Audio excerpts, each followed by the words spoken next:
ناظرین، بریک سے پہلے بات ہو رہی تھی ڈاکٹر ریاض علی شاہ کے ساتھ ورلڈ ہیلتھ ڈے کے حوالے سے. آئیے بات چیت کا سلسلہ آگے بڑھائیں.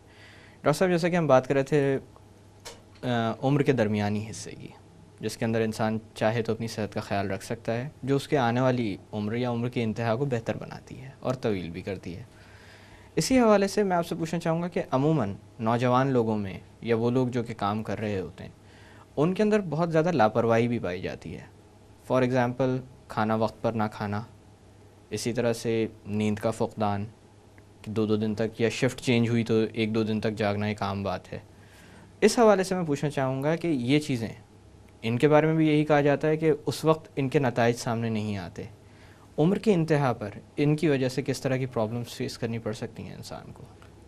دیکھیے، انسان کا جب وہ شیڈیول جو کہ اس کو بایولوجیکل کلاک ہم کہتے ہیں، یا نارمل جو شیڈیول رہتا ہے کہ سرکیڈین ردم بھی کہا جاتا ہے جس کو، تو اگر اس میں تبدیلی آتی ہے تو یقیناً اس کے مضر اثرات جسم کے اوپر آتے ہیں. کبھی ذہنی علامتیں آتی ہیں، کبھی جسمانی علامتیں سامنے آتی ہیں، کوئی نہ کوئی تبدیلیاں ضرور آ رہی ہوتی ہیں.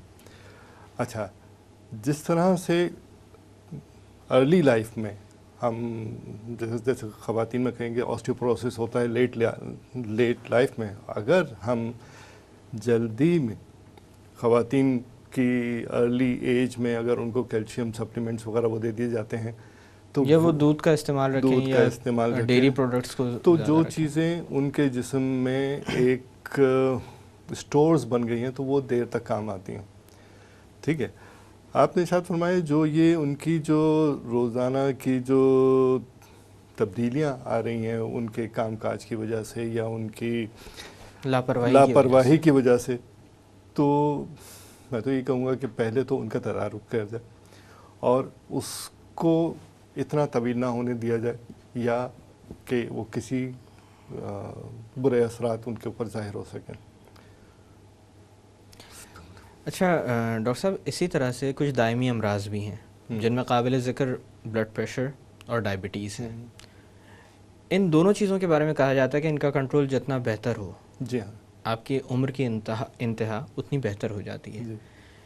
اور لیکن دوسری طرف یہ بھی کہا جاتا ہے کہ بہت سارے لوگ، خاص کر بلڈ پریشر کے بارے میں تو کہا جاتا ہے کہ وہ سائلنٹ کلر ہے. بہت سارے لوگوں کو یہ معلوم ہی نہیں ہوتا کہ وہ اس عارضے میں مبتلا ہیں. تو یہ بر وقت سامنے آ جائے، اس پر توجہ کب سے دینی چاہیے، اور اس پر توجہ نہ دینا کتنا خطرناک ثابت ہو سکتا ہے؟ دیکھیے، اگر ہم بلڈ پریشر کی بات کریں تو اب میں تو یہ کہوں گا کہ آدمی جب بھی آپ کو موقع ملے ڈاکٹر کے پاس جانے کا تو ایک دفعہ بلڈ پریشر ضرور چیک کروا لیں. ٹھیک ہے، اگر نارمل ہے ٹھیک، کوئی حرج نہیں، لیکن کم از کم 6 مہینے میں نہیں تو سال میں ایک دفعہ ضرور چیک کروا لیں. اور اگر خدا نہ خواستہ بلڈ پریشر میں کوئی تبدیلی رونما ہوتی ہے تو پھر اس کو فالو ضرور کریں کہ اس کا وقتاً فوقتاً چیک کرتے رہیں اور اس کا علاج کرتے رہیں، تاکہ جتنا جلدی آپ اس کو صحیح کر دیں گے اتنا ہی اس کے مضر اثرات یا سائیڈ ایفیکٹ سے بچ پائیں گے. ایک چیز.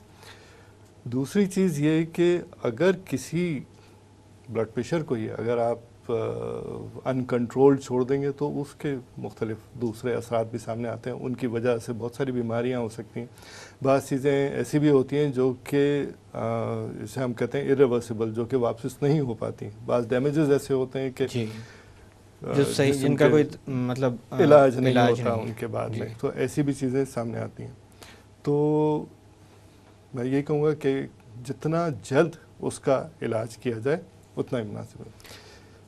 ساتھ میں ایک اور بات ذیابیطیز کے حوالے سے کہ اس کے لیے بھی کہا یہی جاتا ہے کہ اس کا علاج غذا سے اور دوسرے ورزش سے. آپ کی غذا جتنی اچھی بیلنسڈ اور کنٹرول ہوگی ذیابیطیز شوگر کے معاملے میں، اور آپ کی جتنی اچھی ایکٹیویٹی ہوگی اس کے مطابق، تو آپ کا اتنا ہی اچھا شوگر کنٹرول ہوگا، اتنی ہی آپ اس کی کمپلیکیشنز یا اس کے خراب اثرات سے بچ پائیں گے. تو غذا اور ورزش یہ دونوں ہی بیسکس کہلاتی ہیں. ہاں، دوائیوں کا عمل اس کے بعد میں آتا ہے. اچھا ڈاکٹر صاحب، اسی طرح سے میڈیکل ریکارڈ، کیونکہ زندگی کافی طویل ہوتی ہے، اس کے دوران آپ کو جو صحت کے معاملے میں مشکلات پیش آئی ہیں وہ مختلف انواع و اقسام کی ہو سکتی ہیں. لیکن اس کے باوجود ان کے درمیان ایسوسیشن بھی ہو سکتی ہے کہ ایک مسئلہ دوسرے مسئلے سے تعلق رکھتا ہو. جی ہاں. جیسے کہ دل کا عارضہ بلڈ پریشر کے ساتھ تعلق رکھ سکتا ہے. تو اسی حوالے سے میں آپ سے پوچھنا چاہوں گا کہ میڈیکل ریکارڈ رکھا جائے اور جب بھی آپ کسی بھی سلسلے میں معالج سے رجوع کریں اس میڈیکل ریکارڈ کو شو کیا جائے, یہ کتنا اہم ہے؟ دیکھیے ہر انسان کی جو زندگی گزرتی ہے اس کے ساتھ میں زندگی میں کیا کیا بیماریاں آتی رہیں, کیا ایکسپیرینسز آتے رہے, کیا الرجیز آتی رہیں, وہ اس کو ہی پتہ ہوتا ہے. اب جتنا اس کے پاس اچھا ریکارڈ پچھلا ہوگا تو اسی کے اپنے لیے ہی فائدہ مند رہے گا کہ خدا نخواستہ اگر اس کو کسی ایک چیز سے الرجی ہوئی ہے تو وہ بار بار ریپیٹ نہ ہو جائے, بار بار دہرائی نہ جائے, اس چیز سے بچایا جائے. جی بس یہی. اچھا ڈاکٹر صاحب, اسی طرح سے کہتے ہیں کہ بزرگی میں آپ کے سوچنے سمجھنے کی صلاحیت متاثر ہوتی ہے آپ کی عمر کی بنا پر, یا آپ اتنی تیزی سے ڈیسیشن نہیں لے پاتے, پرابلمس کو سالو نہیں کر پاتے. یہ بات کس حد تک درست ہے اور اس طرح کے مسائل عمر کی کس حد کے بعد آنا شروع ہوتے ہیں؟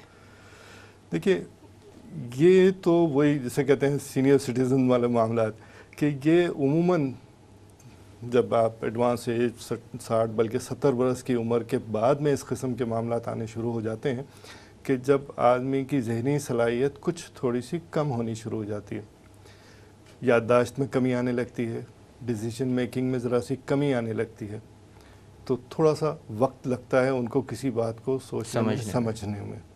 تو اسے وہ ان کو خود بھی ریئلائز کرنا چاہیے اور ان کے اطراف میں دوسرے لوگوں کو بھی سمجھنا چاہیے کہ تھوڑی سی صلاحیت عمر کے ساتھ میں کم ہو جاتی ہے. اچھا, اسی طرح سے زندگی میں کچھ ایسے معاملات ہوتے ہیں جن کے اندر کوئی آپشن نہیں رہتا, فار ایگزامپل جیسے ڈرائیونگ.